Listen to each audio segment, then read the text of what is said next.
No, I think that, well, I'll tell you the things that really scare me. The things that it's not that I won't, because I'm really banned from everything. I think I'm as banned as a person can be right now. But the things that actually scare me are when you talk about the particular people. You start naming names. And when you start to tell people to take action in the real world politically, that's what they really don't like. So, for example, I've never felt more, maybe, let's say, anxious about a show than when I did my expose on J.D. Vance and Tucker Carlson over the summer. Because even as I was doing the research about all their CIA connections and all the things they're involved in, you know, I talk about conspiracies on the show and I believe in a lot of them, but this was so real. I was like, shit, this is true. Everything that I'm putting down on the paper here is 100% true, real, corruption. These extremely powerful people want J.D. Vance to be the president. And a lot is riding on that. A lot of money, a lot of power. And I knew doing that show that if I go in against J.D. Vance, I'm putting a big target on my back. If I go out and raise a flag and say, we're going to go to the Iowa caucus and try to deny J.D. Vance the nomination for president, I'm throwing a wrench into a very big plan of very powerful people, rich, connected to the CIA and big tech, and they're not going to like that. And it would not be expensive or impossible for them to kill me in the next 2 or 3 years. So that was the only time I really got freaked out, because it's like, these are real people with real names and real companies, very rich, with a very real plan that is pretty plain to see. And I know that if I expose that, they will not be happy. So that freaked me out a lot. What is the plan with J.D. Vance? Well, here's a little sampling of what they have in mind. Okay. Trump gets shot in the ear in July 2024. Elon Musk, Tucker Carlson, and Peter Thiel call Trump, and they say you have to pick J.D. Vance or else the neocons might really kill you next year. Weird timing, weird thing to say. So Trump chooses J.D. Vance the following week at the RNC to be his vice president. Very weird. Why? Because J.D. Vance is a freshman senator who is 2 years into his term. So he's a private citizen. In 2022, he's elected to the Senate. 2024, he's the vice president of the United States of America. How does a person rise so quickly? Well, the backing of little tech. These disruptive defense tech companies like Palantir, Anduril, OpenAI, X, Tesla, the PayPal mafia, this group of billionaires, he's their guy, and they bought Trump. They fundraised for Trump to get Trump to pick him. Okay, so Trump wins the election. J.D. Vance has to leave the Senate to run for vice president. So this opens up a Senate seat in Ohio. And J.D. Vance was the senator there, so he's got a lot of influence. Well, who do they want to run in Ohio now as the governor of the state? Vivek Ramaswamy. Now, Vivek's competition in the Republican Party, who was going to run for governor, I think it's lieutenant governor, he was appointed to replace J.D. Vance in the Senate. You see? So J.D. Vance leaves the Ohio Senate seat to be VP. Trump and Vance, using their political capital, steer the lieutenant governor into that Senate seat to take him out of the running for governor. Now Vivek Ramaswamy has a clear shot. Vivek Ramaswamy is a Yale Law School colleague of J.D. Vance's. Vivek Ramaswamy was a big booster with little tech behind the Trump campaign. You know where Anduril is going to open up their drone company, their drone factories? In the state of Ohio. Anduril is run by Palmer Luckey, who is given a...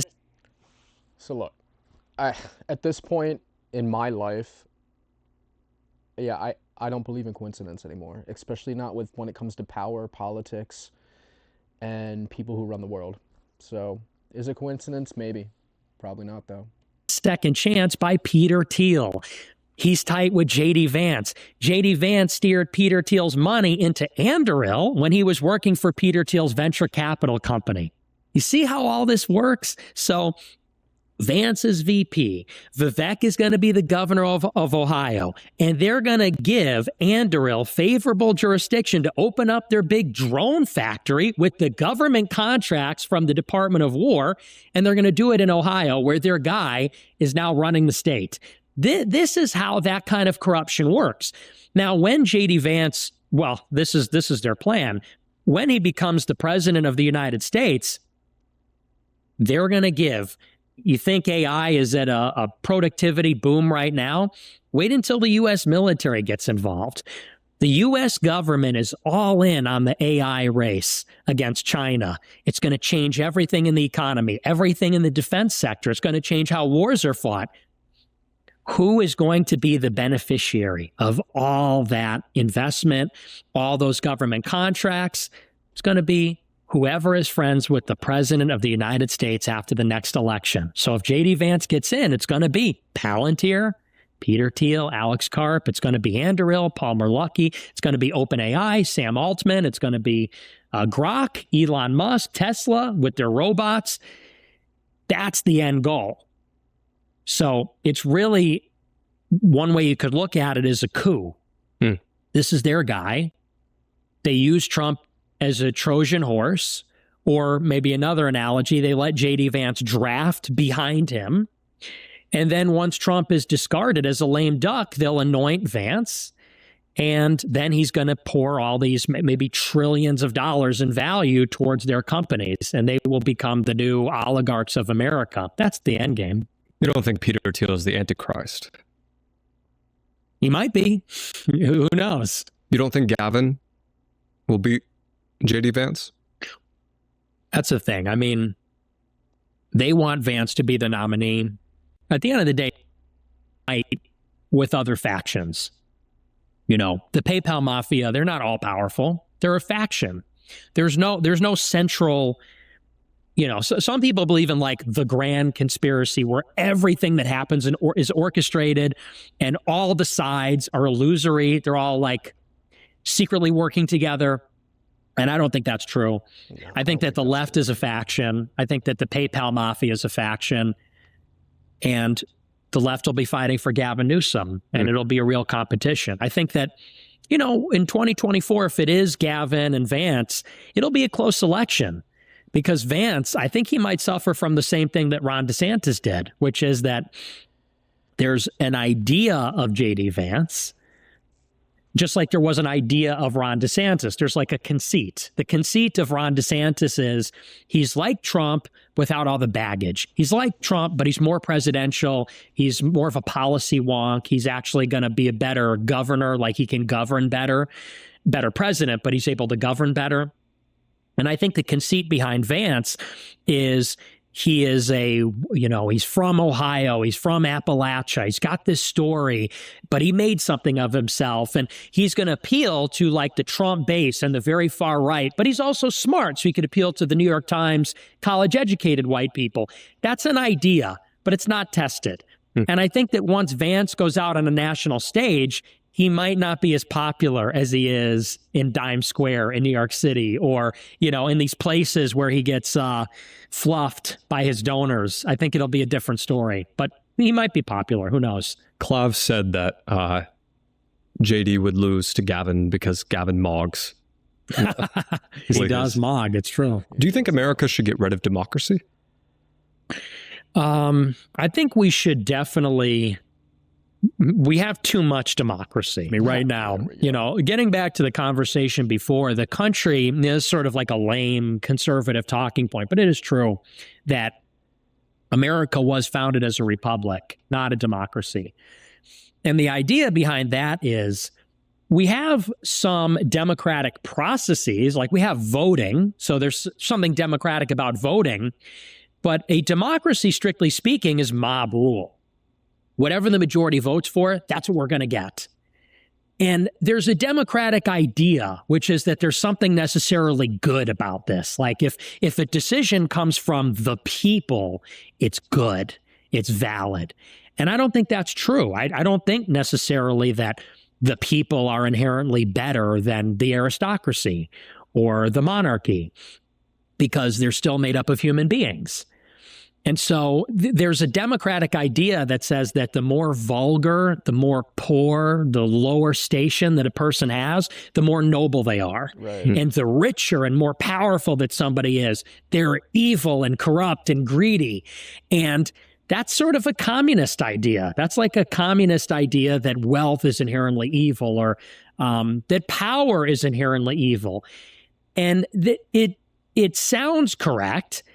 I would say it's more apt to say that power tends to be corrupting rather than it's inherently evil by itself. And so there's a lot of rich people that are greedy. There's also a lot of rich people that are very competent. How did they get rich? They're very smart. They're very good at what they do. They work hard. There's nothing wrong with that.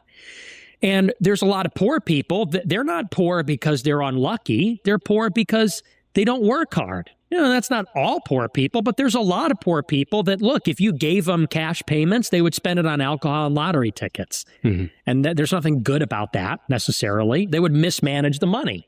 So I'm fundamentally against this democratic man, the democratic society, which says that the lower, the more universal, the poorer, the more unsophisticated, the more vulgar, the better. No, I disagree with that. And I think that the framers had it right when they said that the people, just like the landed aristocracy, just like the federal government, needs to be put in check. Right. Mm-hmm. And so that's why we have a federal system. That's why we have a Republican system. That's why we have a system where you have state governments that do one thing and a federal government that does another. That's why you have one chamber that is elected by the people and one that is elected by the states, and so on. Right. It gets back to the fundamentals of our Constitution, how our founding fathers set this up. Checks and balances, states' rights versus federal rights. And they were smart enough to see the writing on the wall, what America could morph into. So I think that we have too much democracy. We should have less of it. So would you say, let me ask you this. Gosh. Can cut it out if you want. But do you think violence is ever justified against the government if they don't align with your political views? Well, I would say that violence never occurs against the government. It occurs against people. That's always the rub, because people always like to say, well, we're never going to vote our way out of this and things like that. But when you're talking about violence, you're talking about killing, and who's going to do the killing and who's going to die. And I think that we recognize that, well, first of all, as Christians, that murder is wrong. And so at what point does someone forfeit their life? And who's the judge of that? Like the United Healthcare CEO, people said, well, the healthcare industry is corrupt. So we're judge, jury, and executioner over every person that works in the healthcare industry, or the executives, or whoever the decision makers are. Who made some kid the judge, jury, and executioner of that man who was killed? Nobody. It's not our right to take human life for that. We say that a government is instituted. And that's a definition of sovereignty, is the ability to order people to kill and to be killed, as the army or as the police. And we do this, we're fighting in a war, or sometimes the police have to do this to criminals. But there's a process for this. There's accountability. We have laws where there's a social contract. We come together and have representatives who say, these are going to be the laws, and we're going to hire law enforcement to enforce them, and you get a jury and a judge, and there's a process. So I'm fundamentally against the vigilantism. I'm fundamentally against anarchism, and I'm against the taking of human life by ordinary people like that. I don't think we have any right to do that. So I'm not a violent revolutionary. I think it's evil. What's the alternative, Well, I think the alternative is how the Christians evangelized the Roman Empire. The Christians, unlike Muslim assassins and the succession crises in the aftermath of Muhammad's death, the Christians didn't go and kill Caesar. They didn't go and kill legionaries. They took the persecution. They accepted it. And, 11 out of the 12 apostles were martyred. They were all murdered, many of them crucified like Christ. And it was the witness of their voluntary persecution, which is what won over people to their cause. So I think the alternative is a nonviolent approach, like Gandhi, like Jesus. And that sounds corny when people say Gandhi, but I think there's something to that. I'm not a person that believes that the ends justify the means, where anything is licensed to get a certain outcome. I think if you forfeit your soul in the process, what was the end? What was the actual goal then?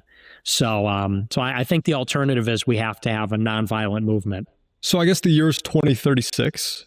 Nick Fuentes is elected president of the United States. What does day one look like in Nick Fuentes America? Oh, day one is going to be ugly. No, but look, I mean, day one. Also, I should have clarified. Would you run for president? Maybe. I don't know. I don't think I could ever win because I'm too offensive. I'm too provocative. But assuming I did, and if I won, I would immediately, here's the role of the president. The president is the chief law enforcement officer of the country. That's really the goal. The executive is to execute the laws that are passed by Congress. And what is happening right now is of course, the nation's in open rebellion. We have a criminal illegal alien population of maybe 40 million people. We don't even know. I mean, it could be 20, 30, 40, maybe 50 million illegal aliens here. That's and 1 in 5 they all people have in to the be United returned. States. Just walking At the around minimum, shouldn't be here. many of them, tens of millions of them have to be returned because they have no legal standing here. Well, what happens when you try to do this? You see what's happening in Broadview here in Illinois. You get riots, you get protests, you get the mayor and the governor resisting. You got to go in and arrest those people too. What else is happening in Chicago and New York and LA? Rampant crime, chaos, murder. There was a story last night. Somebody drove a stolen car through the window of a luxury store and did a grand theft in the store and got away. And this happens all the time in Chicago. Just every other Tuesday, so man. If I were president on day one, I'm bringing the National Guard everywhere. I'm talking hundreds of thousands of National Guard in all the major cities. And we are putting that shit on lock. It is going to be martial law. We are getting in the public transit. We are going to be in the city square. We're going to be in the worst neighborhoods. We are going to be, if this is the case, it would be visible. It would be broken window policing. You know, every crime is going to be punished. Littering, vandalism, graffiti, everything is going to be punished. And many people are going to be deported. And the message would be, we have laws here. We don't fuck around. This is the United States. You have to follow the law. And we're no longer going to pander to criminals. If you're a criminal, you're going to jail. You know, we're not going to have a society where peaceful, law-abiding people are held hostage by opportunists and predators and violent people. It's going to be the reverse. The violent people are going to be afraid to go in the streets. The violent people are going to see a law enforcement presence, and they're not going to want to go outside or drive down certain streets, rather than the reverse, where law-abiding people are afraid to go into certain neighborhoods. I think that's the first thing any president has to do. What rights would you take away from women? I want to hear this. Well, I would just take away the right to vote for tons of people. Women for sure. But also I'd raise the voting age to like 25 in general. I would probably take away the right to vote for maybe people that have no stake, no skin in the game. Because here's the thing, even the men, I look at a lot of men who are students and, they're 21 years old and their parents are paying for their apartment and they've never had a real job. And they're out there telling everybody, this is the way the world has to be. Well, how do you know? Yeah, how do they know? If you don't own property, and you don't know like how the trains run, because let's say you even own your own home, you need to know a little bit about how the world works. You need to know about weather. You need to know about moisture. You need to know about, basic things for how. Yo, have anybody watching the video, have you seen clips of naming anyone going on a college campuses and asking students in these higher learning institutions basic questions, very easy softball questions that everybody should know, and they have no idea? Have you seen those? I have. These people are I don't know what the word is other than ignorant, and I don't want ignorant people creating policy in this country. We have a human habitation. You know what I'm saying? Property developers uniquely understand these things, taxes and insurance and code and how money is made. Like, they understand what makes the world go round. An 18-year-old that is renting an apartment and never had a real job and is basically, their parents are paying for everything. They don't have a car. They really have no way of knowing how the world works.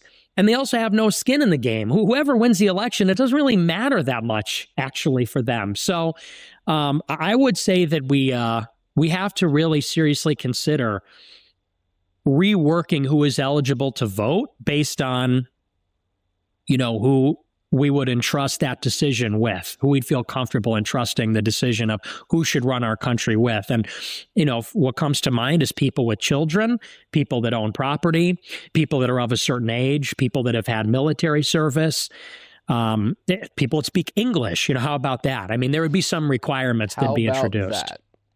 Who would you appoint to your cabinet? Oh, it wouldn't be anybody in politics. I think we need like a throw all the bastards out mentality. I think they're all corrupt. So I would probably solicit people from the country to run the government. What's the first? All right, so I'm curious if who do you think Nick should choose? I mean, this is all hypothetical, obviously, but I'm curious to know, who would you choose? Let me know in the comments if who would you pick people in the mainstream? Would you pick people in the media? Would you pick people on social media? Would you pick a random person, or would you pick none of the above? Would it be a random person that you would choose to fill your cabinet with? Random people, maybe not random, obviously qualifications, but what would be your criteria?